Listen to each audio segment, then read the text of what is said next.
Hello everybody, and welcome back to another video.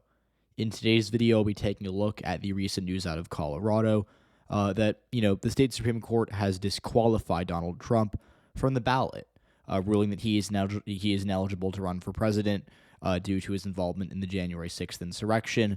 And I'm going to talk about this for a little bit, but I mostly want to explain why I don't think that this story deserves as much coverage as it's been getting. And we're just going to talk a little bit about the implications, what I think is going to happen, what it all really means, because electorally this could be really important. But here's why broadly I don't think that this story matters that much.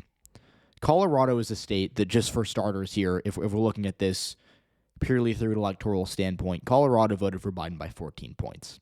It's about as left-running as it gets. It's growing fast, and it's, educated. It's got big metro areas that are turning blue very quickly. And Trump was never going to make a play for it. Colorado, it's 10 electoral votes that if Republicans could have, they'd be thrilled. But there's no scenario in which Colorado is an important state in 2024. It's probably going to vote for Biden by 17, 18 points, if we're being honest here. It will not be close the way it once was 10, 12 years ago. So that's the first thing we have to remember. The second thing is that Colorado, as a Supreme Court, is also pretty liberal. I don't know a ton of recent electoral history in Colorado. What I will tell you is that Jared Polis, who's a Democrat, has been governor since 2019. And then before Polis, from 2011 to 2019, John Hickenlooper was the governor. So Colorado's had, over a decade of Democratic governors appointing these Supreme Court justices. So I would have to assume that the Colorado Supreme Court does lean liberal. And so this ruling isn't really a surprise from a court comprised likely mostly of Democrats, if not all Democrats. And so as a result of that, you're going to get rulings like this that are going to be very bad for Trump.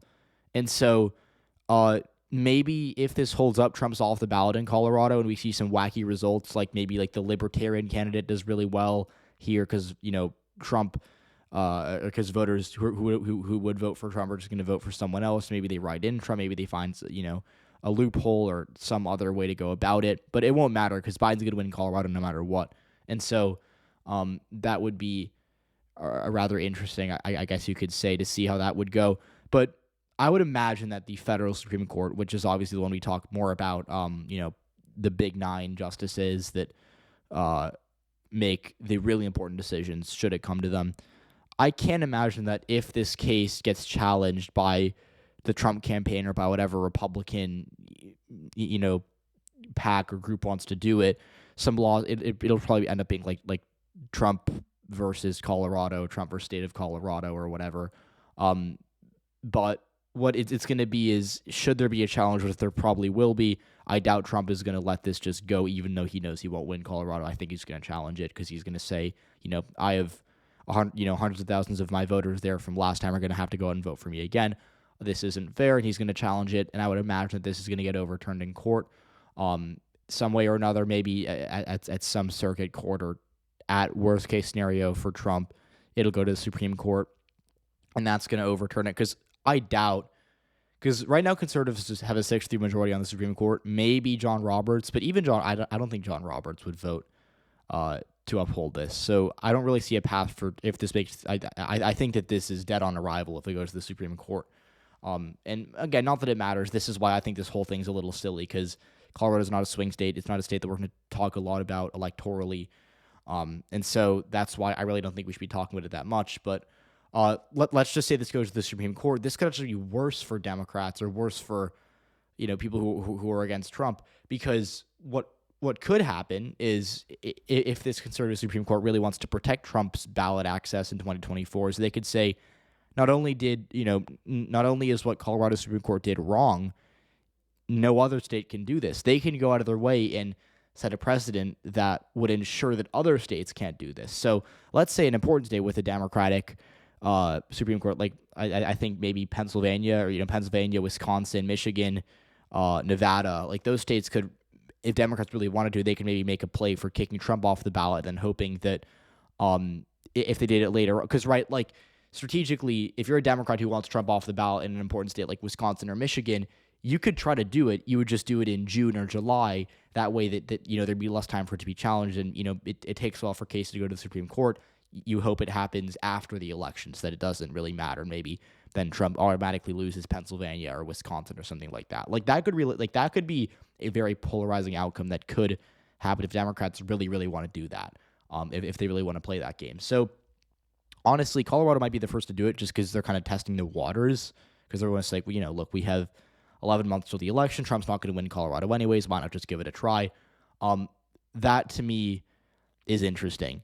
What that could lay the groundwork for what we could see in the future, but it could also backfire, like I just said, because the court could rule, okay, what Colorado did is not constitutional, and we're just going to actually say that no state can do this. So automatically, if Wisconsin tries to do this, bam, it's illegal. You can't do that, right? And so this is where I think a lot of it's kind of 3D chess, just legally, because again, if you're a Democrat and Democrats, if they have a plan to try to kick Trump off the ballot in Wisconsin, they could do that, but they'd have to do it later, and they wouldn't really have to they'd kind of just do it randomly without warning. Whereas Colorado, 11 months before the election, I think Republicans could use this as a pretext to say they're going to do this in other states. They're going to try to kick us off the ballot in other states. And so, for that reason, I'd probably argue that this wasn't, if Democrats thought they were being tactical here, I don't really think that it's a very smart, a very smart thing for them to do.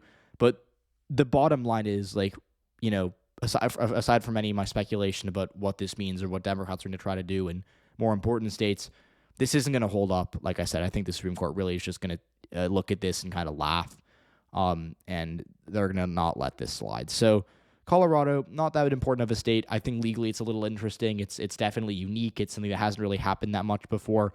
Obviously, there have been, cases in which, and this is a little history, just to kind of talk about, just to wrap up this video, there have been cases where there have been challenges to candidates appearing on the ballot. Like I know in 2008 in Texas, Bob Barr, who was the Libertarian candidate, I think that was his name, Bob Barr, he sued both the campaigns of both John McCain and Barack Obama, and he said neither of them were eligible to be on the ballot in Texas.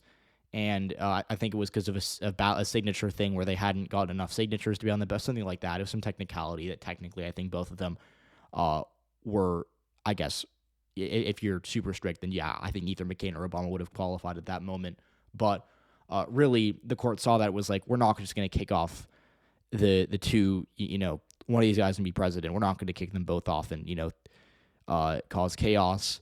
And that would have actually hurt McCain a lot more than it would have hurt Obama, because in 2008, there was no chance Obama was winning Texas. So if you neutralized Texas, McCain would have been, I think Obama wouldn't really have cared because he wasn't going to win it anyways, and that's just taking away those electoral votes from McCain.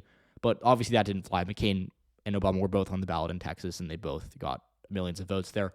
And then this is way back. This is in the 1860 presidential election, where obviously it was super illegal, but in the South, Abraham Lincoln was kicked off, I think, most ballots in most counties and across even some states. Like I think in South Carolina, statewide, he was literally not on the ballot. It was just Stephen Douglas, John Breckinridge, and who's the other? Was it John Calhoun? No. Or John Bell, that's who it was. It was John Bell, John Breckinridge, and Stephen Douglas, who I think were the only ones who qualified for the ballot. Obviously, obscure history that probably won't benefit anyone, but that's just the most famous example. But again, historically, if you look at 2008, courts aren't fond of kicking, major candidates off the ballot in any case. And I think 2008, Bob Barr probably had a better argument for this than Colorado does. So I expect this to get struck down should it come to that. And overall, I think this is kind of going to be a non-factor in the election. So just want to talk about that. Again, let me know what you think. Let me know if you disagree with me. Obviously, I'm interested to hear your guys' perspectives are on this. And I'll see you all in the next one.